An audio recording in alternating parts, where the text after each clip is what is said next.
അനന്തുകൃഷ്ണന്റെ സ്വന്തം നാടായ കുടയത്തൂരിൽ നിരവധി പേർക്കാണ് പണം നഷ്ടമായത്. അനന്തുവിൻ്റെ വീടിന് തൊട്ടടുത്തുള്ള അങ്കനവാടിയിലെ ടീച്ചറും കുടുംബാംഗങ്ങളും കൂടി 3 സ്കൂട്ടറുകൾ ബുക്ക് ചെയ്ത് 1,80,000 രൂപ ആണ് നഷ്ടപ്പെട്ടത്. ജോസിൽ സെബാസ്റ്റ്യൻ ചേരുകയാണ് വിവരങ്ങളുമായി. ജോസിൽ, എന്തൊക്കെയാണ് അനന്തുവിൻ്റെ കുടയത്തൂരിലെ നാട്ടിൽ നടത്തിയ തട്ടിപ്പ്? അതിൽ കുടുങ്ങിയിരിക്കുന്നത് സാധാരണക്കാരാണോ കൂടുതലും?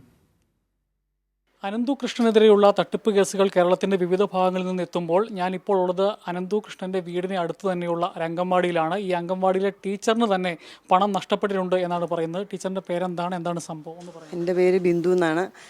ഞാൻ 23 വർഷത്തോളമായി ഈ കൊടയത്തൂർ പഞ്ചായത്തിലെ അംഗൻവാടി ടീച്ചറാണ്. ജോലി ചെയ്തുകൊണ്ടിരിക്കുകയാണ്. അനന്തുവിനെ എനിക്ക് പേഴ്സണലായിട്ട് വ്യക്തിപരമായിട്ട് വളരെ പരിചയമുള്ള ഒരു വ്യക്തിയാണ്. ആ ഒരു വിശ്വാസത്തിൻ്റെ പുറത്ത്, അനന്തുവിലുള്ള വിശ്വാസത്തിൻ്റെ പുറത്ത് മാത്രമാണ് ഞാൻ ഇതിനകത്ത് ഈ പൈസ കൊടുത്തത്. ഞാൻ മാത്രമല്ല കൊടുത്തിരിക്കുന്നത്, എൻ്റെ അനിയത്തിയും എൻ്റെ ചേച്ചിയും കൊടുത്തിട്ടുണ്ട്. ഞങ്ങൾക്ക് 1,80 നഷ്ടമായിട്ടുണ്ട്. എല്ലാ രേഖകളും കയ്യിലുണ്ട്. എല്ലാ രേഖകളും കൊടുത്തതിൻ്റെയും പണം അടച്ചതിൻ്റെയും അതുപോലെ തന്നെ മറ്റെല്ലാ രേഖകളും. അതിൽ നമുക്കൊരു സൈറ്റ് ഉണ്ടായിരുന്നു. അവർക്ക് ആ സൈറ്റിൽ കയറി നമ്മളോട് വെരിഫിക്കേഷനൊക്കെ കഴിഞ്ഞാൽ നോട്ടറിയിൽ സാക്ഷ്യപ്പെടുത്തി വെരിഫിക്കേഷൻ കഴിഞ്ഞപ്പോൾ ഒരു പേപ്പർ വന്നിട്ടുണ്ടായിരുന്നു. ആ പേപ്പറുണ്ട് കയ്യിൽ.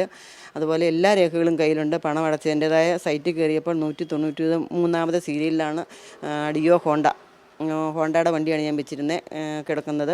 അപ്പോൾ ആ സീരിയൽ നമ്പർ ആകുമ്പോൾ ടീച്ചറിന് കിട്ടിക്കോളും എന്നാണ് പറഞ്ഞത്. പല പ്രാവശ്യം ഞാൻ അനന്തുവിനെ വിളിക്കുകയും വാട്സാപ്പിൽ മെസ്സേജ് അയക്കുകയും പേഴ്സണലായിട്ട് വിളിക്കുകയും ഒക്കെ ചെയ്തിട്ടുണ്ട്. കാരണം എനിക്ക് പേഴ്സണലായിട്ട് വിളിക്കാൻ പറ്റുന്ന ഒരാളാണ് ഞാൻ. പേഴ്സണലായിട്ട് വിളിച്ചപ്പോൾ അനന്തു അവസാനം എന്താണ് പറഞ്ഞത്? നേരിട്ട് വിളിച്ചു പറഞ്ഞ്, ടീച്ചറെ ഞാൻ കഴിഞ്ഞ ഒരു 10 ഈ സംഭവത്തിന് ഒരാഴ്ച മുന്നും ഒരു 1-2 ആഴ്ച മുന്നും ഞാൻ ചാറ്റ് ചെയ്യുക, വാട്സാപ്പിൽ ചോദിച്ചപ്പോൾ ടീച്ചറിൻ്റെ സീരിയലാകുമ്പോൾ വണ്ടി കിട്ടിക്കോളും, പേടിക്കേണ്ട, വണ്ടി കിട്ടും എന്നാണ് പറഞ്ഞത്.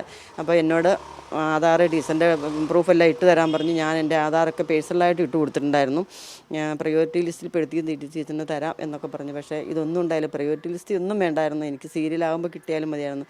ഇത്രയും വലിയൊരു തട്ടിപ്പിന് ഇരയാകും എന്നുള്ളത് പ്രതീക്ഷിച്ചില്ല, ഒരിക്കലും പ്രതീക്ഷിച്ചില്ല. കാരണം അത്രയ്ക്ക് വിശ്വാസം എടുത്ത് എനിക്ക് നേരിട്ടറിയാവുന്ന, വ്യക്തിപരമായിട്ട് കുടുംബപരമായിട്ടും നേരിട്ടറിയാവുന്ന ഒരു ആളാണ് അനന്തുകൃഷ്ണൻ.